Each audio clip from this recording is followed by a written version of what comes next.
Hey everybody, welcome to the program. Today I'm tackling Weezer's sophomore album Pinkerton from 1996 on DGC Records. It's no secret that I love Weezer and I especially love this album, so let's not waste any more time and get right into it. The original follow-up to the Blue Album was going to be a space-themed rock opera titled Songs from the Black Hole. The concept was to explore the idea of fame because for Rivers, he likened his own experience with stardom to being lost in space. Ultimately, he was coming to the realization that fame wasn't what he thought it would be. At the same time, Rivers began to worry that the reason for their success was purely based on them being seen as a novelty act, especially because of the music video for Buddy Holly. He wanted his songwriting to be taken seriously, and he wanted to write more complex songs, so he enrolled at Harvard University to study classical composition. It was here that he discovered his love for the 1904 opera Madame Butterfly, and thus Rivers scrapped Songs from the Black Hole and Pinkerton was born. The album was released on September 24th, 1996. It failed to meet record sale expectations and received mixed critical reviews. Famously, it was voted as one of the worst albums of 1996 by the readers of Rolling Stone magazine. Funny enough, 6 years later, those same readers voted it the 16th greatest album of all time. Go figure. But the initial reception did hurt the band, and Rivers especially, who fell into a depression. I think the worst part for him wasn't that people were panning Pinkerton, it was that they were also calling the Blue Album a fluke, essentially saying the band was crap. Following the end of the Pinkerton tour in 1997 and a few failed rehearsals in 1998, the band went on hiatus until the spring of 2000. In a 2001 issue of Entertainment Weekly, Rivers basically apologized for Pinkerton, likening it to a drunken confession that you later regret the next morning. But perhaps spurred by the release of their third album, both critical and public opinion of Pinkerton shifted. In 2004, Rolling Stone magazine revisited the album, raising their score from 3 stars to 5 out of 5 stars. Pinkerton went on to be included on numerous best albums of the 1990s lists and eventually was certified gold in the US. By 2008, Rivers himself had come around to the album and the band even started to include songs from Pinkerton in their live sets, going as far as to play the entire album during their Memories tour.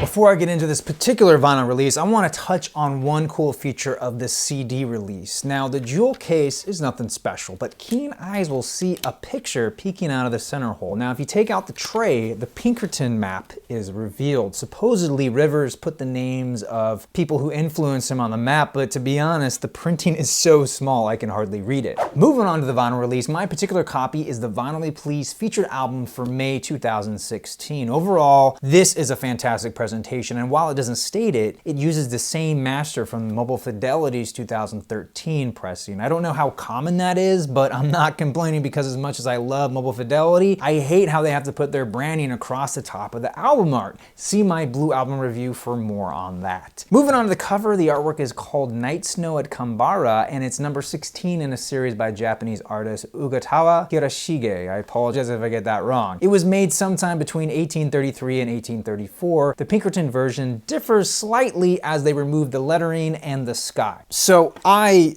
absolutely adore this album. It's such a departure from their debut, and there's just something very beautiful and peaceful about it, and it perfectly suits this album. Now, this particular release is a gatefold, and opening up, you have another version of the front cover, but this time in a pop-up. And as much as I love this, and I think it's really cool, I wish they had chosen a different image. And I guess I can't really fault them because the original release didn't have a lot of extra artwork other than that map. It just makes me wish there was something else extra. On the back here, this is almost exactly like the original CD release. I believe the original vinyl pressing, the barcode was on this side. Now, this particular release also includes a lyric sheet, which I find very handy because a lot of times, I don't know if it's how a River sings or maybe he's a little mumbly, but I don't always understand every word he's saying. Also, down here, you'll notice that map again that I showed you earlier, and then this picture was added, and this is actually the image that was used for the single release of El Scorcho. On the flip side, you have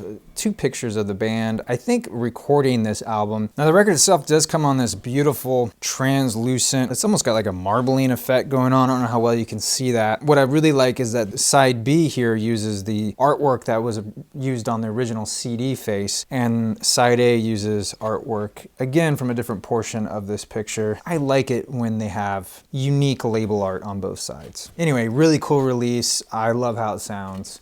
Let's move on to the music. Tired of Sex kicks off the record, and the guitar feedback opening really sets the tone for the whole album.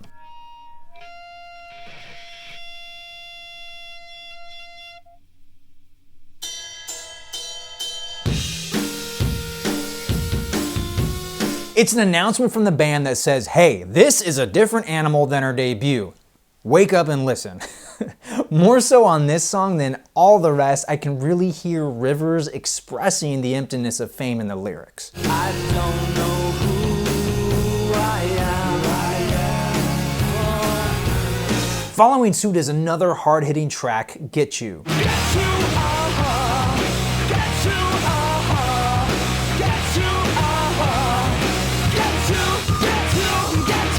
I really love how hard this song hits the eardrums. And you know what? This was originally going to be on Songs from the Black Hole with slightly different lyrics. It was also performed live during their first tour in support of the Blue album. Moving on down to track 3, we have No Other One.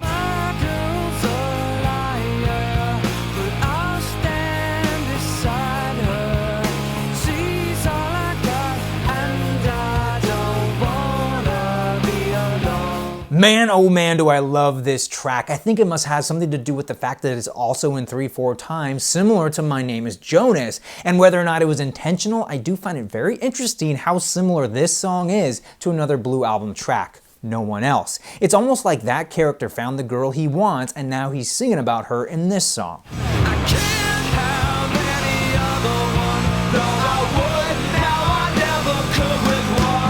Up next is Why Bother? Why bother? It's gonna hurt me. It's gonna kill when you desert me. Oh my goodness. This song shaped my high school dating experience, or lack thereof, since I didn't date. I just didn't see the point. A lot of the reasons Rivers is singing about I either took to heart or experienced myself. It's almost uncanny how well I resonate to the lyrics. Side A ends with Across the Sea, which is the perfect placement in the album sequence. I need help in your way across the sea. Oh man, this song is so good. It's one of my favorites off this album, and probably in my top 10 Weezer songs of all time. The way it's constructed, there is just so much to love, from the backing vocals to the amazing guitar work, especially during the chorus break. The dueling guitar solos are just fantastic.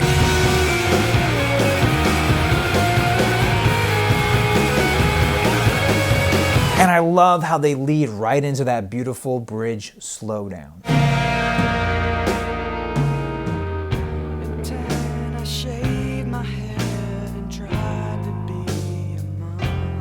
Oh man, this song is just so good. It has got so much complicated lyrics, and it's all just in this beautiful little package. And yes, it is a bit creepy. Flipping over to side B, we have The Good Life. It's time I got back. It's time I got back. And I don't even know how I got off the track.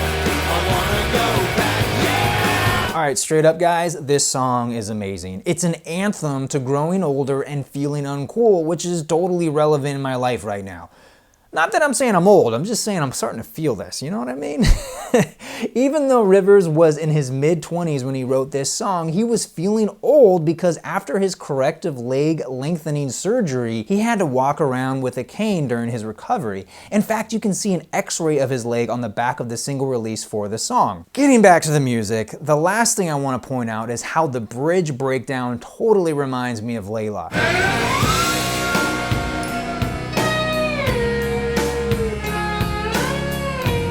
Moving on to track 2 on side B, we have El Scorcho.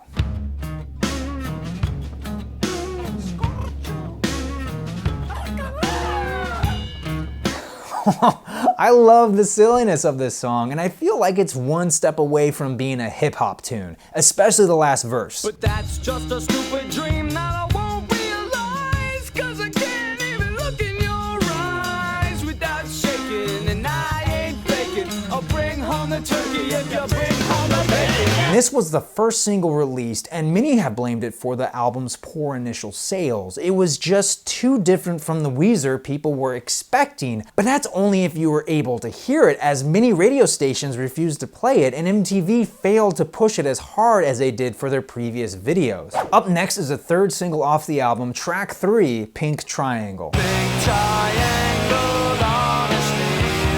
Let me know the truth. Let me know the truth. Now you guys are gonna find this weird, but this song will always remind me of San Francisco because when I was up there for college, for some reason, a giant pink triangle was erected on the side of one of the big hills there. To this day, I still don't know what that was about, but speaking of hills, I love the melody of the verses. They have this lovely sort of up and down scale to them. When I'm stable long enough, I start to look around for love. Blending in right from the last song, we have track 4, Falling for You. Let me know the truth.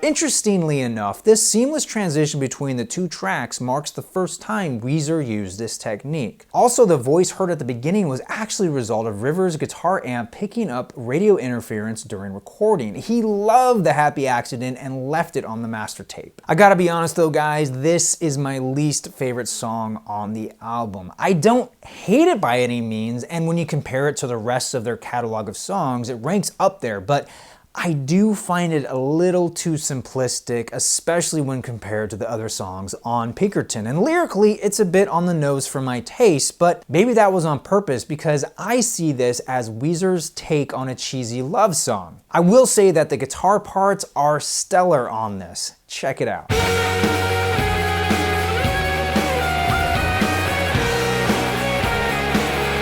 The album ends with one of the most beautiful songs ever written by Rivers, Butterfly. Yesterday I went outside with my mama's mason jar. Caught a lovely butterfly. Lyrically, this song is very complicated for me. There's lots of illusion going on, and it's almost like a broken nursery rhyme. I'm sorry for what I did. I did what my body told me to. I didn't mean to do you harm. It makes me wonder what happened to inspire this song. I feel like he let someone down or hurt them in some way. Others interpret this song as being sung from the perspective of B.F. Pinkerton from the opera Madame Butterfly. However you look at it, it's unique in that it's the only all-acoustic recording ever released on a Weezer studio album.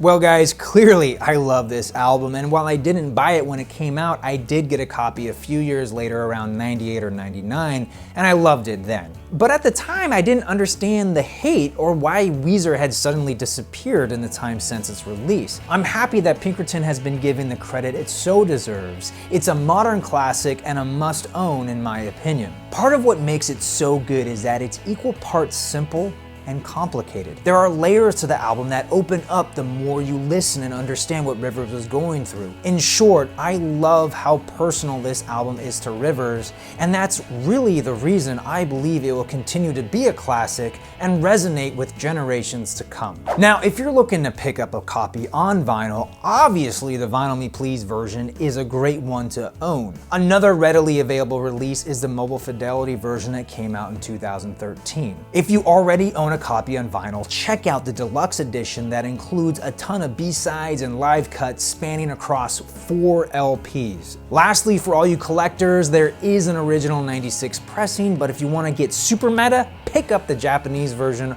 also released in 1996. Alright, this is the part of the video where I turn it over to you guys. Be sure to leave me a comment and let me know your Pinkerton story. As always, thank you so much for watching. I am your Vinyl Geek, and I'll catch you on the flip side.